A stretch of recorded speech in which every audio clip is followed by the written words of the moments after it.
서상목 칼럼 균형 시대는 우리 사회의 다양한 현안과 문제를 냉철한 머리, 그러나 뜨거운 가슴으로 균형 있게 탐구해 보고자 합니다.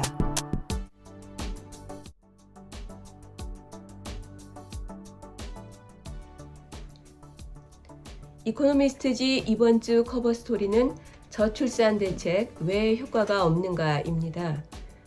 우선 저출산 대책이 국제적 관심사로 부상한 배경에 대해, 그리고 90년대 중반 보건복지부 장관 재임 시절부터 저출산 문제에 관심이 많으셨던 서 박사께서 어떻게 생각하시는지 설명해 주시기 바랍니다.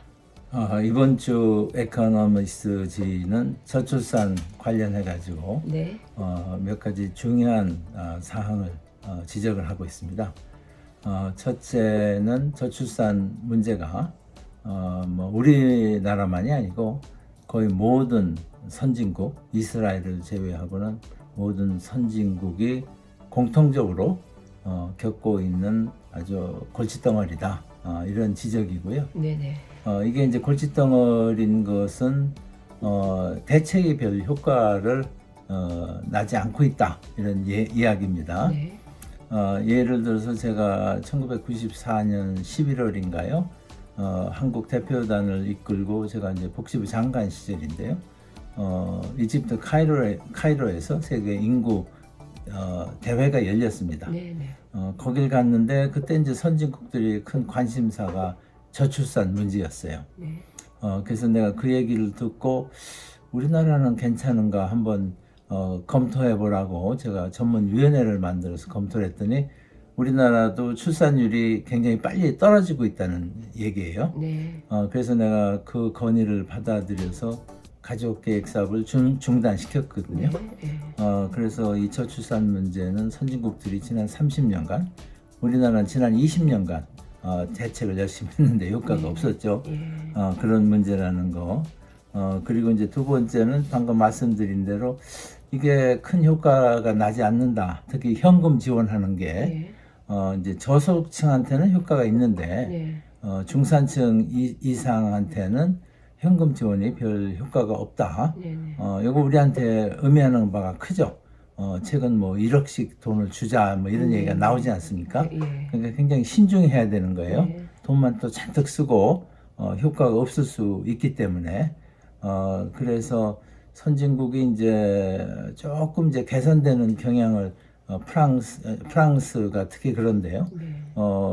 스웨덴도 그렇고 그걸 보이는 거는 저출산 정책 때문이 아니고 혼외 출산율이 굉장히 높아지고 있어요.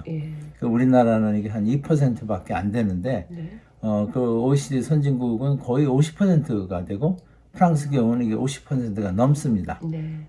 그래서 저출산 대책을 외국의 경험도 잘 살펴가지고 상당히 신중히 또 굉장히 이제 포괄적으로 해야 된다, 이런 정책 건의를 이번 주 에코노미스트가 하고 있습니다. 네, 그렇군요. 이렇게 저출산 문제가 가장 심각한 아시아 지역, 특히 한국의 상황이 더 궁금해지는데 이 부분에 대해서 좀 자세하게 설명을 해주시죠. 얼마 전까지만 해도 이제 OECD 국가 중에서 일본이 고령화가 굉장히 빨리 오고 저출산도 가장 심각을 했습니다. 그런데 최근에 이제 한국, 싱가포르, 중국 이런 아시아 다른 이제 경제 성장에 성공한 나라들이 일본보다 상황이 더 심각해요. 저출산 문제에 관한 한. 예를 들어서 일본은 1990년에 출산율이 1.57로 떨어졌습니다. 그래서 출산율 1.57 충격 이렇게 해가지고 상당히 이제 언론에서 크게 다뤘고 그동안 노력을 했는데 2020년에 출산율이 지금 한 1.3명 정도 그렇게 많이 줄지를 않았어요. 근데 이제 중국이 지금 1.3명으로 되어 있습니다. 그래서 아까 제가 말씀드린 대로 싱가포르는 지금 1.1명, 일본보다 더 낮죠. 그리고 이제 대만도 1.0, 그보다 더 낮아요. 그리고 홍콩, 마카오는 0.9. 그런데 한국은 아시다시피 0.7명입니다.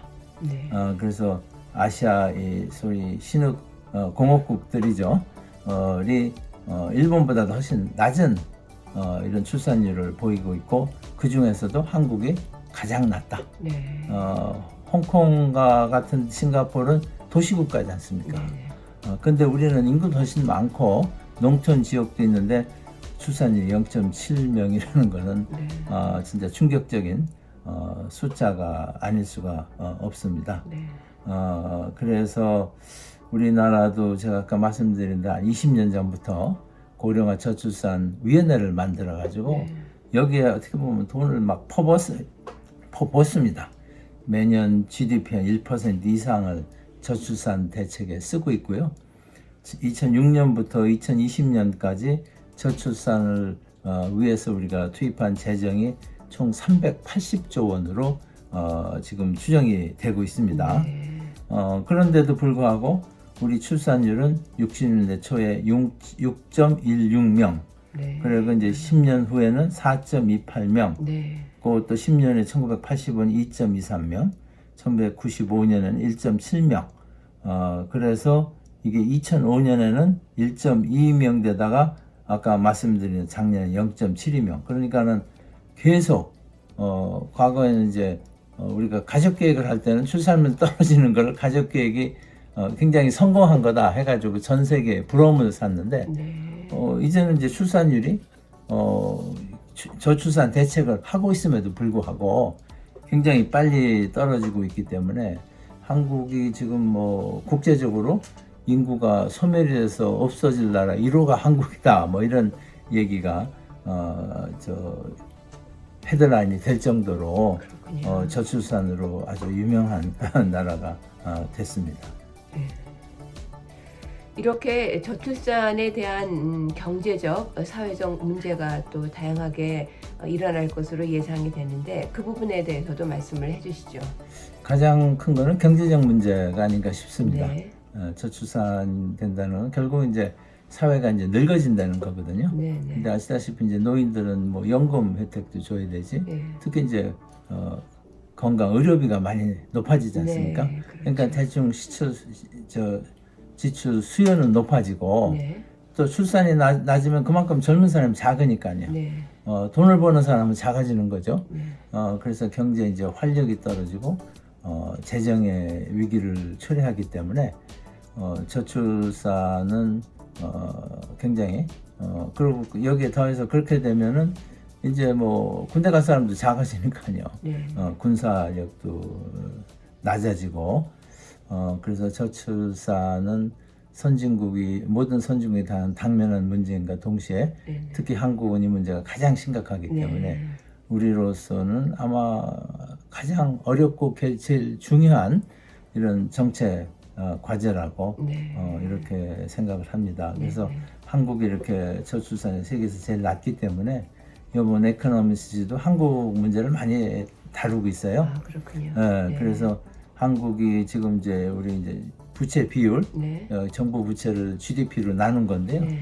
이게 한 55% 수준이니까 괜찮은데 네. 우리가 고령화가 이제 빨리 올 거기 때문에 네. 이것이 지금 앞으로는 문제를 일으킬 것이다. 이렇게 IMF는 지적을 하고 있고요. 네. 또 중국도 굉장히 전에 이제 애 하나 낳는 정책을 했지 않습니까? 네. 그래서 2050년에는 연금 수급자가 한 1억 명에 이를 거라고 합니다. 네. 현재도 중국의 경우에 우리도 그렇습니다만 연금의 한 3분의 1이 적자에 봉착하고 있고 네. 2035년에는 연금 기간이 고갈될 것이다. 네. 우리 국민연금은 뭐 한 2050년 돼서 고갈될 것으로 네. 나는데 중국은 더 빨리 예. 아마 기금이 작아서 그렇지 않나 싶은데요. 네. 그래서 여러 가지 지금 문제가 이제 한국이 아주 집중적으로 다루고 있고 네. 그다음에 중국을 많이 다루고 있습니다. 네, 그렇군요. 그럼 결론적으로 실효성이 이렇게 취약하면서 또 비용만 많이 드는 저출산 정책에만 의존하지 말고 요즘 같은 고령화 시대에 보다 근본적으로 대응할 수 있는 방안에 대해서 생각해 봐야 된다는 생각이 듭니다. 그 부분에 대해서도 한번 제안을 해 주시기 바랍니다. 타이밍상 우리한테 지금 아주 적절한 네. 충고가 아닌가 이렇게 네, 생각을 네, 하고 네. 있습니다. 얼마 전에 우리나라 이제 부영 그룹이 임직원한테 이제 자녀 1인당 1억 원씩 지급한다. 네, 그랬죠. 이런 걸 예. 발표를 했고 네, 네. 또 지난 이제 총선에서 민주당은 결혼을 하면은 1억을 이제 대출을 해주고 네. 첫 애를 낳으면은 이걸 이제 무이자로 해주고 네. 둘째가 낳으면 원금의 절반, 그 5천만 원이죠. 아예 이제 감면을 해주고 네. 셋째를 낳으면 원금 전체를 감면해주는 요거는 이제 헝가리식의 저출산 대책을 한국에 이렇게 적용을 한 겁니다. 네. 이거 원래 이제 나경원 의원이 네. 저출산 그 부위원장으로 있을 때 네. 네. 한번 검토를 해보자 제안을 했는데 네. 대통령실에서 이걸 반대해서 이제 추진을 못했죠. 네. 그리고 이제 얼마 전에는 국민권익위원회가 예. 1억을 주면은 아이 낳을 건가요? 해가지고 예, 그랬죠. 설문조사를 했어요. 예. 그랬더니 이제 뭐 자기가 꼭 낳겠다는 약속을 하는데 동기부여가 될 수 있다. 네. 한 62.6%가 네. 이런 이제 이게 나왔어요. 그래서 이제 한국도 지금 이제 지금 벌써 이제 아동 수당을 제가 주고 있거든요. 네. 그 5세 미만 이제 아동이 있는 경우에는 아동 한 사람당 월 10만 원씩 줍니다. 네. 이제 소득 이거 가리지 않고. 네. 그런데 이제 이번 에코노미스는 그런 이제 현금성 지원이 저소득층한테는 조금 효과가 있는데 중산층 이상은 별 효과가 없다 이런 얘기죠. 네. 그래서 그건 무슨 얘기냐면 애 하나 낳아서 키우려면은 비용이 상당히 들지 않습니까? 그러니까 웬만큼 굉장히 거액이나 주기 전에는 중산층 이상은 그것 때문에 애를 안 낳지 않는다 이런 얘기입니다. 네. 그래서 상당히 이제 우리가 이제 생각을 해야 되는데 특히 아동 수당 같이 모든 기존에 난 애들한테도 이걸 주거든요. 네. 그리고 애들을 뭐 더 난다고 더 많이 주는 게 똑같이 10만 원씩 주기 때문에 이런 소득 수준하고 관계없이 모든 대상 인구한테 이거를 지불하는 그런 방식은 조금 신중히 우리가 생각을 해야 된다 이렇게 생각을 합니다. 네, 그러시군요. 최근 정부는 저출산 정책 추진의 효율을 제고하기 위해서 부총리급 저출산 대응 기획부 그리고 대통령실 수석을 신설하겠다 이렇게 발표를 했는데요. 이에 대해서도 의견을 말씀해 주시기 바랍니다. 아까 이제 제가 이제 현금성 지출, 현금성 대책에 대해서 상당히 이제 신중해야 된다. 이제 이런 말씀을 드렸는데요. 네, 그러셨죠. 지금 질문하신 거 답 드리기 전에 네. 저는 우리가 꼭 돈이 많이 드는 이런 정책을 논의하기 전에 돈은 상당히 작게 들면서 우리가 추진을 하면은 효과가 많은 정책에 우선 순위를 둬가지고 우리가 추진해야 된다. 그래서 제가 몇 차례 이제 언론에 기고도 했습니다. 그래서 이제 아까 잠깐 말씀드렸습니다만 우리나라 혼외 출산율이 2.2%거든요. 그런데 이제 OECD 국가들은 평균이 한 41.5%입니다. 그래서 이제 우리가 OECD 평균 이것만 돼도 우리가 출산율 1.5명으로 이렇게 올라간다고 그래요. 그래서 뭐 우리가 혼외 출산을 장려를 할 수는 없지만은 우리나라는 혼외 출산을 굉장히 죄악시하거든요. 그래서 그런 편견은 좀 버릴 필요가 있고 특히 이제 미혼 부에 대해서 정부 차원의 지원을 좀 강화를 해야 된다. 지금은 베이비박스 해가지고 그 친구들이 이제 거기다 애를 버리거든요. 그리고 이제 한국에서 이제 애들을 잘 데려가지 않기 때문에 해외 입양을 많이 합니다.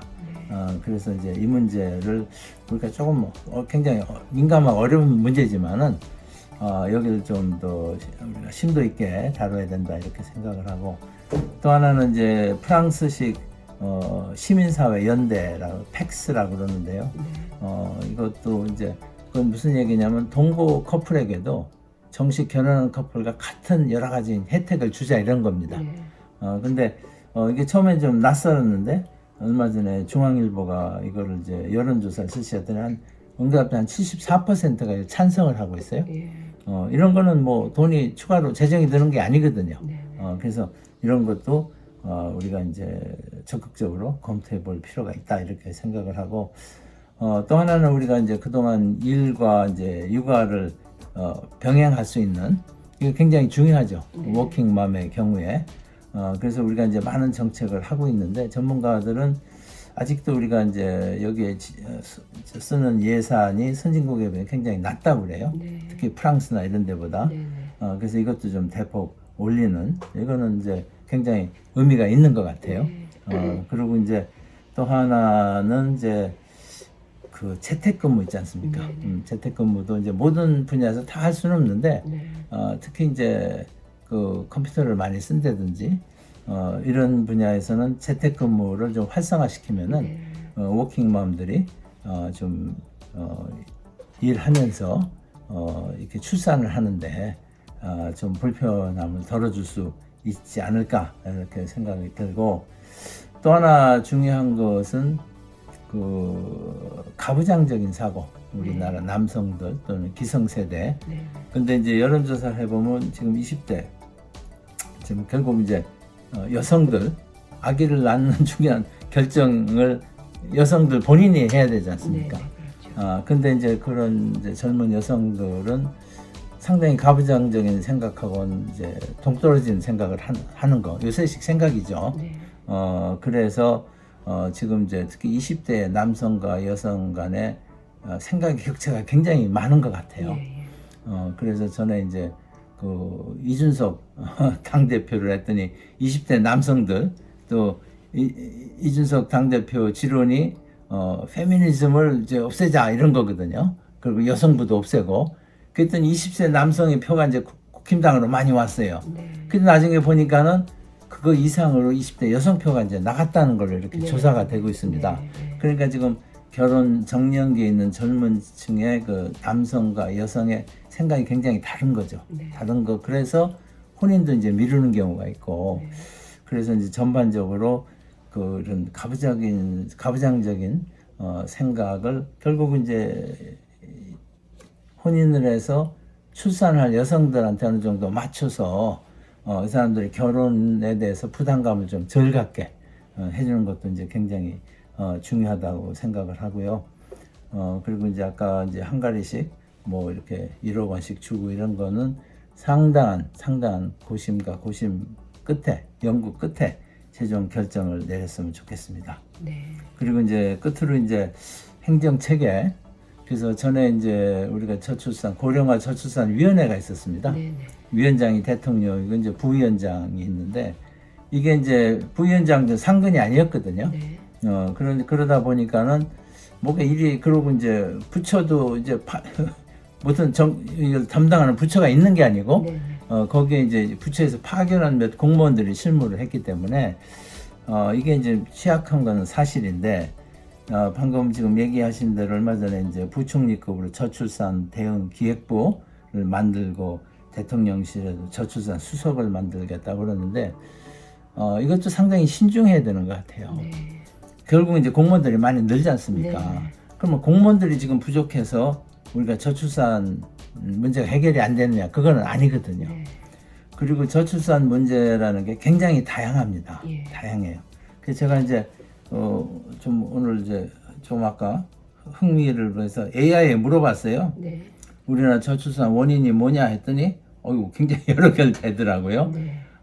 높은 주거비 교육비에서 이제 경제적 부담이 높은 거, 그리고 이제 실업률 해서 고용에 대한 불안, 그리고 이제 육아 환경이 나쁜 거, 그 외에도 이제 결혼에 대한 인식, 불임 증가, 미혼율이 증가해서 굉장히 여러 가지 이유를 대고 있습니다. 그게 맞는 것 같아요. 예. 그게 무슨 얘기냐면 결국은 이제 저출산 대책도 굉장히 다양한 여러 가지 형태의 대책이 나와야 된다. 그리고 이제 그 내용을 보면 이게 어느 한 부서에서만 할 수가 없습니다. 그래서 이제 여러 부서 일을 조정하기 위해서 국무총리가 있고 대통령이 있는 거거든요. 네. 그래서 이게 뭐 부총리급 무슨 저출산 전담 부서를 만들고 대통령실에 수석을 하나 더 만든다고 해서 이 문제가 해결되지는 않고 잘못하면은 네. 부처 간에 갈등이 생길 수 있죠. 네. 그래서 상당히 그 새로운 부서를 만드는 거는 좀 신중해야 될 것 같고, 이 문제에 대해서 조금 더 신중하게 심도 있는 연구를 하고 검토 토의를 한 다음에 행동에 옮기는 것이 좋다고 저는 그렇게 생각하고 있습니다. 네, 알겠습니다. 이렇게 신중을 기했으면 좋겠다. 결국 균형과 조화를 궁극으로 생각하는 정책이 됐으면 좋겠다는 말씀으로 이해하겠습니다. 오늘 심도 있는 좋은 말씀 감사드립니다.